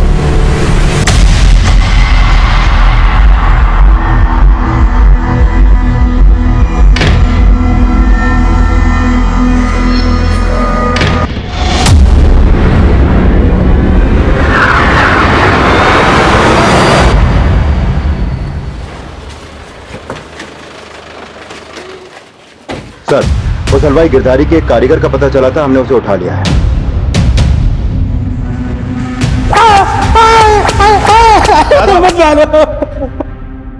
गिरधारी कहाँ है? हमको सच में नहीं पता साहब। खाना खा के जब सब गिरने लगे तो गिरधारी भैया हमको खुद बोले कि भाग जाओ, इसीलिए भाग गए थे। आपको खाने में कुछ गड़बड़ लग रही है। सब उल्टियां करने निकला यहाँ से, क्या करना, भाग जल्दी भाग, निकाल। खाने में जहर गिरधारी नहीं मिलाया था ना? हमको नहीं पता साहब। तुम लोगों ने खाना बनाया और तुमको नहीं मालूम? बनाया था साहब, भरोसा नहीं था, बीच में किसी ने कुछ कर दिया तो हमको क्या पता साहब। किसी और ने नहीं, गिरधारी नहीं किया है, और तुम लोग उसके साथ मिले हुए हो, और अब गिरधारी फरार है। बोल, गिरधारी का है? हमको नहीं पता साहब। नहीं मालूम? नहीं पता। तोड़ो से। नहीं साहब, हमको नहीं पता साहब, नहीं पता साहब। हमको कोई भी बहाना नहीं चाहिए, परिणाम चाहिए। कोई मरता है तो मरे, हमें उसका नाम चाहिए जिसने हलवाई से कांड करवाया। भाईजी, हम लगे हुए हैं, पर आपको एक बात बोलनी थी। मुन्ना भैया को पुलिस थाने ले गई है। तुम लोगों का हिम्मत कैसे हुआ हमको यहाँ लाने का? होश में तो हम तुम सबको लेकर आएंगे इंस्पेक्टर। काहे लेकर आए हो हमको यहाँ? उस पिस्तौल का लाइसेंस है हमारे पास। पता चला, लेकिन नशे की हालत में इतने थुत पड़े थे तुम कि क्लैरिफाई नहीं कर पाए। अब खुद आ गए हो तो डाउट क्लियर कर दो। शादी के खाने में जहर किसने मिलाया? जहर? कौन सा जहर? 80 से ज्यादा लोग बीमार पड़ गए वो खाना खा के। 7 लोग मर गए, जिसमें से आपकी बहन बिट्टी भी थी। अरे किसने बोल दिया आपको कि बिट्टी हमारी बहन थी? हाँ, बाप की रखेल के पेट से जन्म लेने वाली बहन नहीं कहलाती है। तभी उसकी शादी में नशे में धुत पड़े थे। तो तुम ही ने हलवाई को बोलकर जहर नहीं मिलाया? सोच समझ के बोलो इंस्पेक्टर, आने वाले चुनाव के प्रत्याशी हैं हम। अपनी दिक्कतें मत बढ़ाओ। कोई सबूत है तो बोलो। ठीक है, तो सबूत मिलने के बाद ही बात करेंगे। हलवाई गिरधारी एक ऐसी सीढ़ी था जिस तक पहुंचकर हम असली अपराधी तक पहुंच सकते थे, लेकिन गिरधारी गायब था। उसे गायब किया गया था या वो खुद गायब हुआ था, इसका अंदाजा लगाना बहुत मुश्किल था। 7 लोग मर चुके थे, 40 से ज्यादा लोग मौत की कगार पे थे। डॉक्टर सबको बचाने में लगे हुए थे। फिर फोरेंसिक रिपोर्ट आई। सर, फोरेंसिक रिपोर्ट से क्लियर हो गया कि खाने में जहर मिलाया गया था, और ज्यादा मात्रा में मिलाया गया था। मतलब ये मास किलिंग का मामला है। किसी ने जमकर जो है दुश्मनी निकाली है। कोई तो है जो इस फैमिली से खार खाया बैठा। लेकिन सर, हलवाई गिरधारी के पड़ोसी ने बताया कि श्री प्रकाश के लोग इस हादसे के बाद हलवाई के घर पे गए थे और उन्होंने वहां पे जमकर तोड़फोड़ की, लेकिन श्री प्रकाश के डर से कोई भी सामने आके बयान देने से डर रहा है। मतलब हमारा शख्स सही निकला, श्री प्रकाश ने ही हलवाई को उठवाया।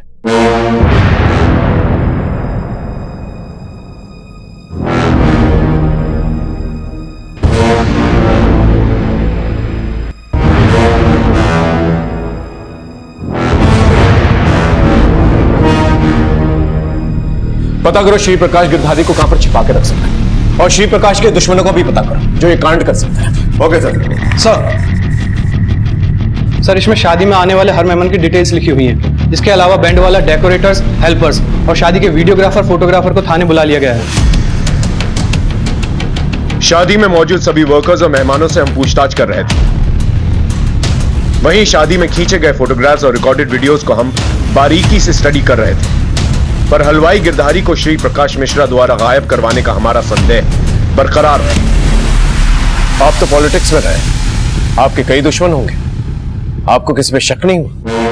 अच्छा हुआ ये बात आपने हमको बता दिया, वरना हमारी बुद्धि में तो कभी आया ही नहीं होगा। कि ये काम हमारा दुश्मन किया हो। हम आपकी बुद्धि पे शक नहीं कर रहे, बल्कि ये सोच के शक कर रहे हैं कि आप किसी पे उंगली नहीं उठा रहे। अगर हमको पता चलेगा तो हम उंगली नहीं उठाएंगे,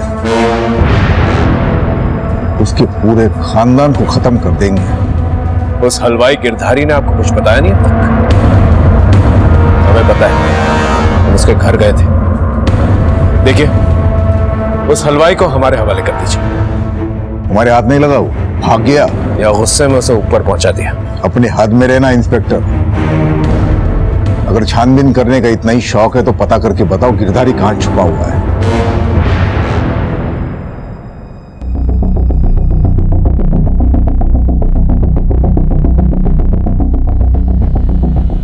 सर, इन वीडियोस में किचन के डायरेक्शन में जिन जिन का भी आना जाना था, उनमें से कोई भी सस्पिशियस नहीं लग रहा है। लेकिन इस शादी के दौरान श्री प्रकाश का बेटा मुन्ना गायब है। वो इन वीडियोस में कहीं भी दिखाई नहीं दे रहा है। ये लड़की कौन है? सर, ये मुन्ना की बहन ज्योति है और ये प्रभा देवी। ये दोनों भाई बहन इसी प्रभा देवी के ही बच्चे हैं। और ये बिट्टी श्री प्रकाश की दूसरी बीवी दमयंती की बेटी भी है। और मुन्ना की बातों से साफ जाहिर होता है कि उसके दिल में बिट्टी और उसकी मां के खिलाफ जहर भरा था। सर, मेरी दूल्हे के घर वालों से बात हुई। उन्होंने किसी के ऊपर शक तो नहीं जताया, लेकिन उन्होंने बताया कि योगेश की शादी पहले श्री प्रकाश की बड़ी बेटी ज्योति के साथ तय हुई थी। लेकिन लास्ट मोमेंट पे श्री प्रकाश ने उनके सामने ये प्रपोजल रखा कि योगेश की शादी छोटी बेटी बिट्टी के साथ हो। और सर, ये सब शादी के 3 दिन पहले ही तय हुआ और इस शादी की तैयारी भी 3 दिन में ही की जा रही थी। सर, ये मामला तो बाहरी दुश्मनी से ज्यादा घर की अंदरूनी अनबन से भी जुड़ा लग रहा है। लेकिन एंगल बाहरी भी हो सकता है। 3 दिन के अंदर बड़ी बहन के बजाय छोटी बहन की शादी कर दी जाती है। कोई ना कोई वजह तो होगी। आई एम श्योर बिट्टी का कोई ना कोई अफेयर रहा होगा, और इस शादी से ज्योति, प्रभा देवी और मुन्ना के अलावा कोई चौथा है जिसका दिल टूटा है। बिट्टी और उसके फैमिली के सारे कॉल रिकॉर्ड चेक करो और ज्योति से भी बात करो। Okay sir.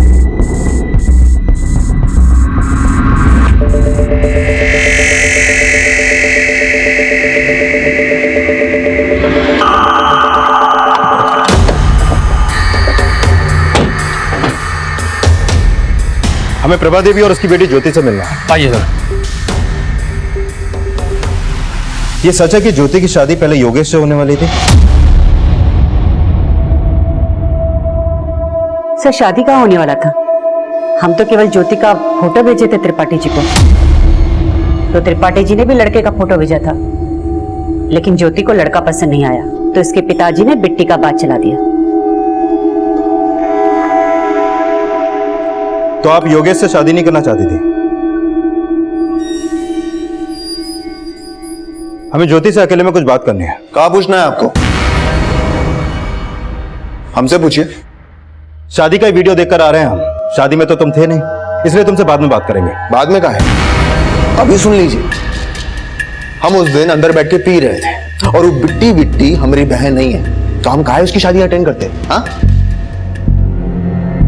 और शायद तुम भी बिट्टी को अपनी बहन नहीं मानती थी, इसलिए उसकी शादी का भोज भी नहीं किया और खाना शुरू होने से पहले ही वहां से गायब हो गए। इतना सब कुछ बड़ा सोच समझ के किया है ना आप तीनों ने? क्या सोच समझ के किया है? आप कहना चाहते हैं कि हमने सबको खाने में जहर मिला के खिला दिया? हो भी सकता है। सबूत है आपके पास? नहीं ना? जाइए और उस हलवाई गिरधारी को ढूंढ के दिखाइए, तब मानेंगे हम। गिरधारी को ढूंढना हमारे लिए एक चैलेंज बन गया और हम मुन्ना और श्री प्रकाश मिश्रा के एक एक आदमी को खंगाल रहे थे। और हमें यह भी शक था कि गिरधारी को गायब नहीं बल्कि उसे मारा गया। और इसी बीच पोस्टमार्टम रिपोर्ट आई। सर, ये बिट्टी और योगेश समेत सभी 7 लोगों की पोस्टमार्टम रिपोर्ट। इन सभी की मौत जहर मिला खाना खाने से ही हुई थी और इन सभी की बॉडी में काफी मात्रा में जहर पाया गया। सर, जहर किस टाइप का था, कुछ पता चला? सर, मेरी लैब में बात हुई थी। डॉक्टर्स लगातार स्टडी कर रहे हैं, लेकिन फिगर आउट नहीं हो पा रहा है कि किस तरह का जहर खाने में मिलाया गया था। फाइनल रिपोर्ट आने तक हमें वेट करना पड़ेगा सर। वो हलवाई गिरधारी का कुछ पता चला? कोई लीड? नहीं सर, अभी तक तो नहीं। समझ में नहीं आ रहा है कि गिरधारी को मार के उसके परिवार समेत कहीं पे गायब कर दिया गया है या फिर उसको छुपाकर कहीं पे रखा गया है। अभी तक उसका कोई लीड नहीं मिल पा रहा है। फिर भी हमने उसका फोन नंबर और उसके फोन का IMEI नंबर सर्विलांस पे डाल दिया। हो सकता है वो कहीं पे छुपा बैठा हो। सर, मैंने बिट्टी के कॉल रिकॉर्ड चेक किए, उसमें एक नंबर सस्पिशियस मिला है। किसका नंबर है? सर, ये नंबर सूरज पांडे के नाम पे पिपरी गांव के एड्रेस पर रजिस्टर्ड है। सर बिट्टी और सूरज दोनों में काफी बातें होती थी और शादी वाली रात से ही ये नंबर बंद है।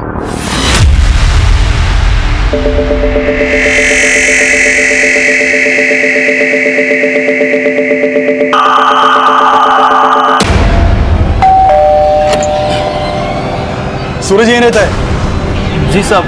सर ये सूरज पांडे इस इलाके का पहलवान है। श्री प्रकाश से दुश्मनी निकालने का इसका एक और मोटिव पता चला है। दरअसल शादी से 3 दिन पहले दंगल के फाइनल राउंड में ये इस साल का दंगल विजेता बन गया था, लेकिन तभी वहां पर श्री प्रकाश और बिट्टी पहुंचे और उन्होंने पिछला राउंड कैंसिल करवा के दोबारा से कुश्ती करवाई, जिसमें सूरज हार गया।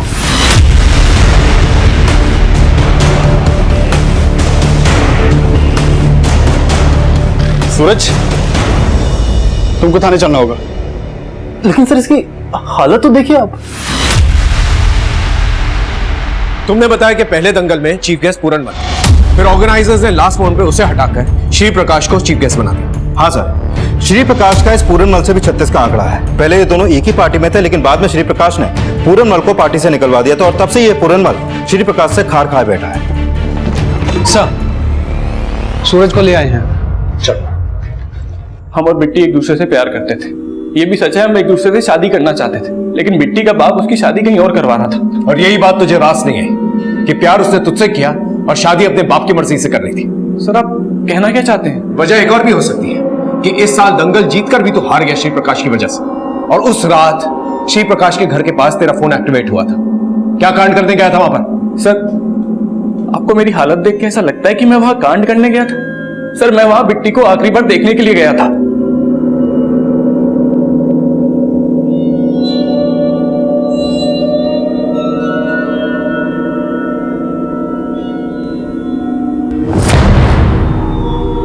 सर मैं अच्छे से जानता था कि मैं जबरदस्ती बिट्टी से शादी नहीं कर सकता। मुझे नहीं पता था कि बिट्टी के साथ इतना बुरा होगा सर। ये सब मेरी वजह से नहीं हुआ सर, ये बिट्टी के बाप की वजह से हुआ है। उसके एक नहीं कई दुश्मन पल रहे थे, उसी में से किसी एक ने बिट्टी और उसके बाप से बदला लिया है सर।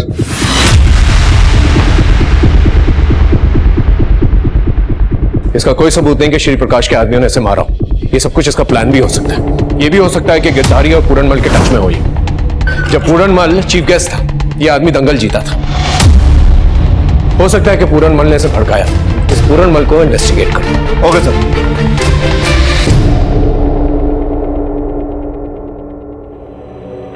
माँ, हम ये फैसला नहीं मानने वाले। हम उसे से ही शादी करेंगे जिससे हम प्यार करते हैं। बगावत करने की सोचना भी मत, नहीं तो वो तेरे साथ मुझे भी काट देंगे।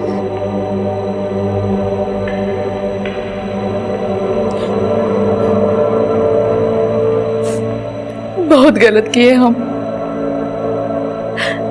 अगर हम उससे शादी करने की जबरदस्ती नहीं किए होते तो आज वो ना तो शादी होती और ना ही वो। दमयंती, हमने तो अच्छा ही सोचा था उसका। उसका? नहीं, आपने हमेशा अपना ही भला चाहा। मतलब कहना क्या चाहती हो तुम? आपकी प्रभा और उसके बच्चों ने कभी हमारा भला नहीं चाहा। हम तो कहते हैं कि उन्होंने हमारी बेटी को मार डाला है। आज आपने साबित कर दिया कि पत्नी के सामने रखेल कुछ नहीं होती। अपने बीवी, बेटी और मुन्ना को बचाने के लिए आपने मेरी बेटी के साथ बहुत नाइंसाफी की है।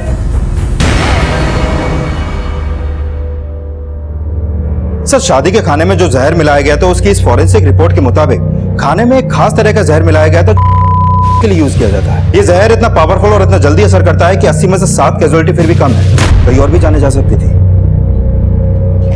अगर ये मान भी ले कि हलवाई जहर मिलाकर गायब हो गया, तो उसे ये जहर मिला कहां से? इसके सोर्स का पता करो। Okay sir. सर हमने प्रभा देवी, मुन्ना और ज्योति समेत श्री प्रकाश के हर आदमी के कॉल रिकॉर्ड चेक किए, लेकिन गिरधारी का कोई भी क्लू नहीं मिला। और सर ये पता चला है कि श्री प्रकाश के एक आदमी है सोनू, जो लगातार पूर्णमल के साथ फोन पे टच में था। श्री प्रकाश का आदमी श्री प्रकाश के दुश्मनों के टच में था। सर पूछताछ में पता चला था कि ये सोनू ही शादी के खाने का सुपरविजन कर रहा था।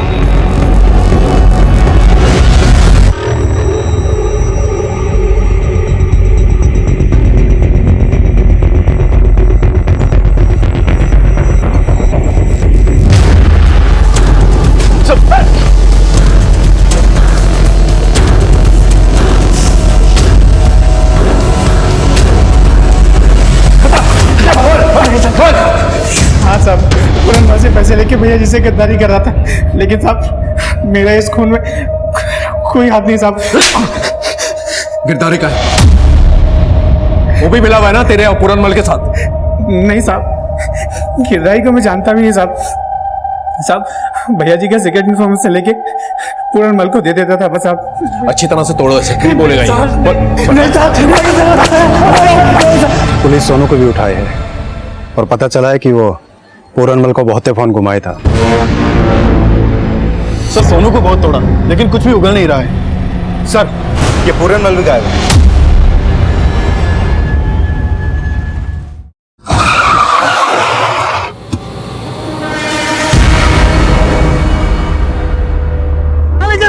हमको कहां ले जा रहे हैं? भैया जी देखिए, मैंने कुछ नहीं किया। जरूर आपको कुछ कंफ्यूजन हुआ है भैया जी।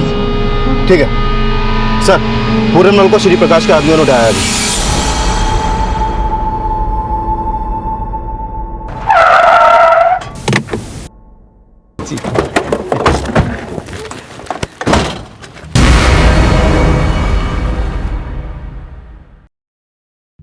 आपको अगवा करके लाया गया है यहाँ पर। अगवा? ये किसने कहा आपसे? अरे भैया जी ने बुलाया था, पुराने दोस्त हैं हम, मिलने आए थे। दिख रहा है क्या दंगल हुआ था आप लोगों के बीच। अब इतना सब तो हम लोग भी चलता ही रहता है। अच्छा भैया जी प्रणाम, चलते हैं। प्रणाम।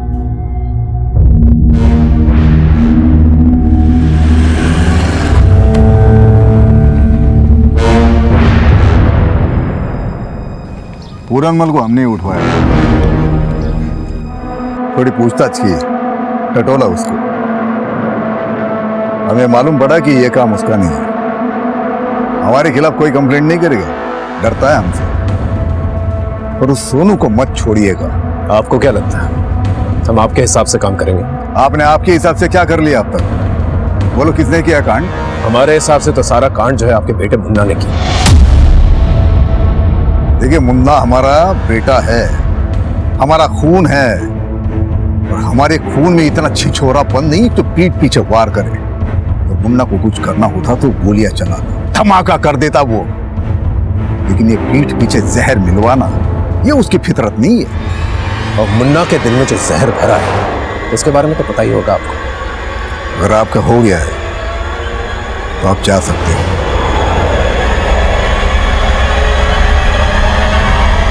प्रणाम।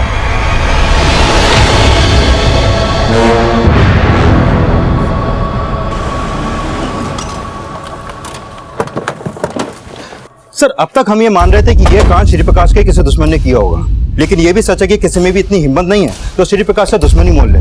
क्योंकि श्री प्रकाश से पिटकर भी पूरनमल ने उसके खिलाफ कोई भी एफआईआर नहीं लिखवाई। और सोनू ने भी बताया था कि सूरज की भी पिटाई श्री प्रकाश के आदमियों ने ही करवाई थी। इसके बावजूद सूरज और उसका भाई श्री प्रकाश के खिलाफ कोई भी एफआईआर लिखवाने को तैयार नहीं है। और इसके अलावा मुन्ना, ज्योति और प्रभा के खिलाफ भी अभी तक कुछ नहीं मिला। सूरज और बिट्टी जिस तरह से एक दूसरे से प्यार करते थे, उसी तरह से योगेश का कोई जिल्टेड लवर हो सकता है जिसने ये कांड किया। लेकिन सर योगेश के कॉल रिकॉर्ड में तो ऐसा कुछ भी नहीं मिला है। अब तक हम श्री प्रकाश के दुश्मनों पे शक कर रहे हैं। हो सकता है त्रिपाठी का कोई दुश्मन हो जो ये सब कर रहा है। त्रिपाठी फैमिली के जितने भी दुश्मन हैं उनकी एक लिस्ट बनाओ, उनसे बातचीत करें। किसी के साथ चक्कर? ये आप कैसी बातें कर रहे हैं साहब? हो सकता है कि वो ये शादी अपनी मर्जी से न कर रहा हो, या ये भी हो सकता है कि उसकी जिंदगी में कोई ऐसी लड़की हो जो इस शादी से खुश ना हो। ऐसा कुछ नहीं था। आप बेकार में ही हमारे मरे हुए बेटे को बदनाम कर रहे हैं। किसी पर शक है आपको? जी फिलहाल तो हमें कोई नजर नहीं आ रहा। अपने दिमाग पर जोर डालिए और हमें बताइए अगर आपको किसी पर भी शक हो।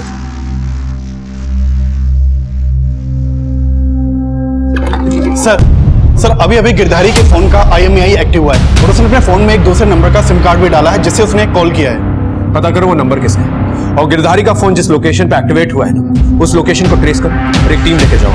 हो सकता है गिरधारी ना मिले वहां पर, सिर्फ उसका फोन मिले। ये सब कुछ हमें भटकाने के लिए भी किया जा सकता है। हमने कहीं ना कहीं ये मान लिया था कि गिरधारी को गायब ही नहीं, उसको मरवा भी दिया गया हो। लेकिन जब हमने गिरधारी का फोन का लोकेशन ट्रेस किया तो हमारा अनुमान गलत साबित हुआ। बोल। हमने खाने में जहर नहीं मिला है साहब, हमारा भरोसा करो साहब। फिर क्यों भागा था वहां से? साहब हम वहां रुकते ना तो श्री प्रकाश के आदमी हमको जान से मार देते और सारा दोष हम पर लगा देते, इसलिए हमारे डर के मां से साथ भाग गए थे। लेकिन शादी की रात एक औरत खाने के मंडप के पास बार बार चक्कर लगा रही थी। सर, उमाशंकर त्रिपाठी के परिवार से जुड़ी कुछ बातें पता चली हैं। उमाशंकर के बड़े बेटे पंकज की बीवी संगीता दहना गांव की रहने वाली है और पता चला है कि दहना गांव में, और सर ये भी पता चला है कि शादी से एक दिन पहले संगीता का भाई मुकेश उससे मिला। साहब आप बेकार में मुझ पर शक कर रहे हैं। मैं तो शादी में भी नहीं गया था, तो खाने में जहर कैसे मिलाऊंगा? झूठ मत बोलो, हमें सब पता चल गया कि तेरी बहन का अपने ससुराल से रिश्ता कैसा है। बोल सच क्या है? बोल! ये कैसी बात कर रहे हो साहब? थोड़ी बहुत अनबन तो हर परिवार में होती है। हमारा कोई ऐसा झगड़ा नहीं था। ज्यादा चालाक बनने की कोशिश मत करो। तुम्हारे भाई ने हमें सब कुछ बता दिया और उस हलवाई ने भी तुम्हें पहचान लिया है। वो पंडाल के आसपास तुम्हें दिखी थी। साहब, शादी की रात एक औरत खाने के मंडप के पास वहां पर चक्कर लगा रही थी। उसने तुम्हारी फोटो आइडेंटिफाई की है। अब बोलो।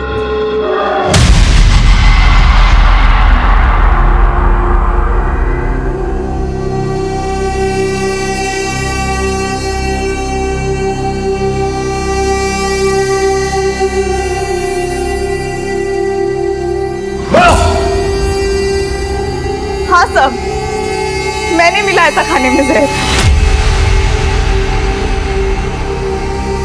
जब से उस घर में ब्याह के गई हूँ, परेशान कर रखा है उन्होंने। हर वक्त ताने। पता नहीं क्या मेरी किस्मत थी कि तू मेरे पल्ले बंदी।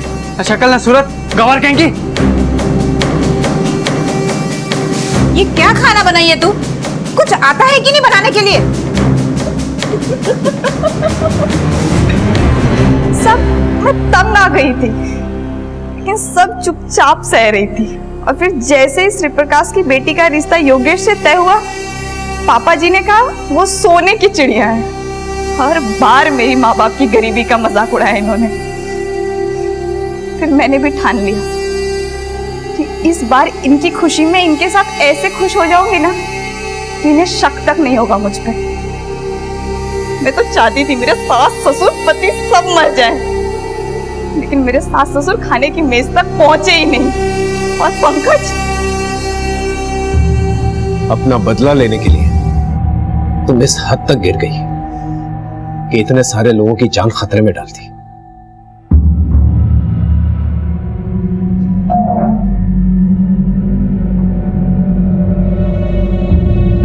त्रिपाठी परिवार हमेशा यह समझता रहा कि संगीता का ताने सुनना उसकी कमजोरी थी, लेकिन शादी के वक्त जब संगीता ने बढ़ चढ़कर हिस्सा लिया, हंसी खुशी, ये एक ऐसी दस्तक थी जिसे त्रिपाठी परिवार हाँप नहीं पाया। और फिर एक मामूली हाउसवाइफ 7 लोगों के मर्डर और 80 से ज्यादा अटेम्प्ट टू मर्डर के केस में पकड़ी गई। ये एक बहुत ही चौंका देने वाला खुलासा था। फिर मिलेंगे एक नए केस के साथ। तब तक देखते रहिए क्राइम पेट्रोल दस्तक, क्योंकि मकसद बताना नहीं, बचाना है। क्राइम पेट्रोल के ऐसे ही मजेदार एपिसोड्स देखने के लिए हमारे चैनल को सब्सक्राइब करें